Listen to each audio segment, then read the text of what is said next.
এনআরসির ভয়াবহতা নিয়ে এবার গ্রামে গ্রামে প্রচার চালাচ্ছে দামাল বাংলা।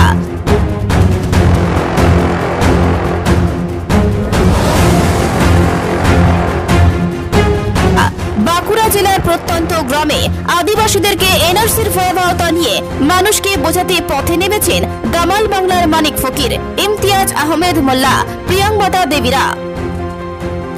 এনআরসি নাগরিকত্ব দেওয়ার আইন নয়, বরং নাগরিকত্ব ছিনিয়ে নেওয়ার আইন। এভাবেই মানুষকে বুঝিয়ে বিজেপি থেকে মুখ ফিরিয়ে দেওয়ার চেষ্টা করছেন মানিক ফকিররা।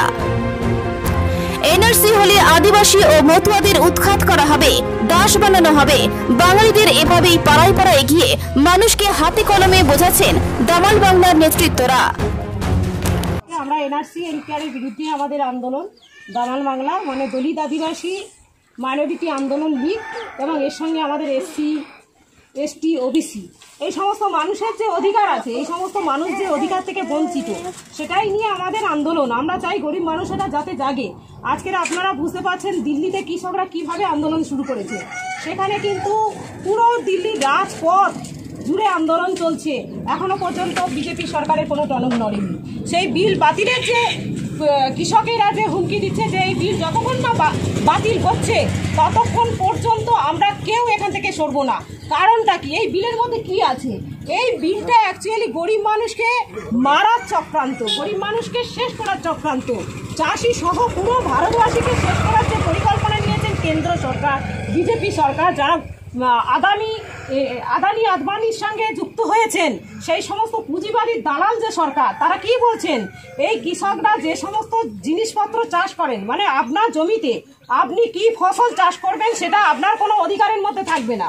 সেটা সরকার, ওই যে কোম্পানিগুলো, বড় বড় কোম্পানিগুলো আপনাকে এসে বলে দেবে এই জমিতে এই ফসলটা চাষ করতে হবে।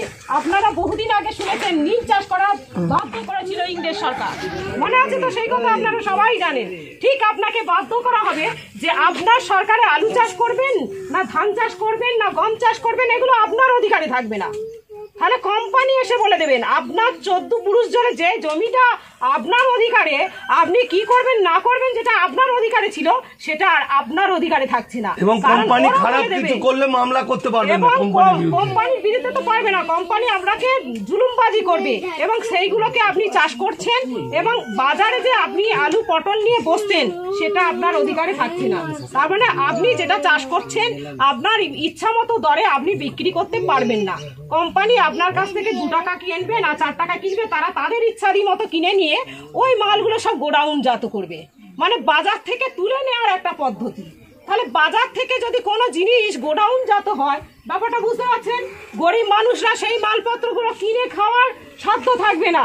আপনি মনে করুন কোনো সময় বন্যা হয়ে গেছে, খরা হয়েছে, সরকার আপনাকে 2 টাকা কেজি চাল দিল কি 4 টাকা কেজি চাল দেওয়ার যে পরিকল্পনা, যে প্রজেক্টগুলো বা প্রকল্পগুলো চলছে, সেইগুলো করতে পারবে না সরকার ইচ্ছা মতো। আর কম দামে জিনিস গরিব মানুষকে দিতে পারবে না, কারণ ওইগুলো সব চলে যাবে কোম্পানির হাতে। সেই সময় দুর্ভিক্ষ নেমে আসবে, আর দুর্ভিক্ষ মানে গরিব মানুষের ওপর নেমে আসবে, গরিব মানুষ না খেয়ে মরে যাবে। এইটাই হলো বিজেপি সরকারের পরিকল্পনা। 1943 সালে এই আইন করে এইরকম ভাবে 30 লাখ বাঙালি মারা গেছিল আমাদের এখানে, যে খেতে না পেয়ে, বাজারে না পেয়ে।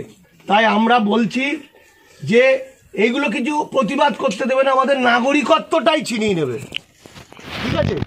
আর এই নাগরিকত্বটা ছিনিয়ে যারা নিচ্ছে তাদেরকে প্রশ্ন করুন। আপনার গ্রামে এলে বলবে যে এই তোরা দেখা কোথায় লেখা আছে, আমাদের ভয় নেই। সমস্ত আধুনিক সুবিধাযুক্ত সুচিকিৎসার অন্যতম পীঠস্থান Mir clinic and nursing home. এখানে অভিজ্ঞ ডাক্তার দ্বারা বিভিন্ন জটিল রোগের চিকিৎসা সফলভাবে করা হয়। স্বাস্থ্যসাথী কার্ডের মাধ্যমেও সমস্ত অপারেশন বিনামূল্যে করা হয়। গর্ভবতী মায়েদের বিনা খরচে ডেলিভারি ও 1000 টাকার সরকারি অনুদান দেওয়া হয়। আমাদের ঠিকানা ঝুড়ির মোড়, জীবনতলা, দক্ষিণ 24 পরগনা। বিস্তারিত জানতে যোগাযোগ করুন 9732774920 অথবা 7872034360।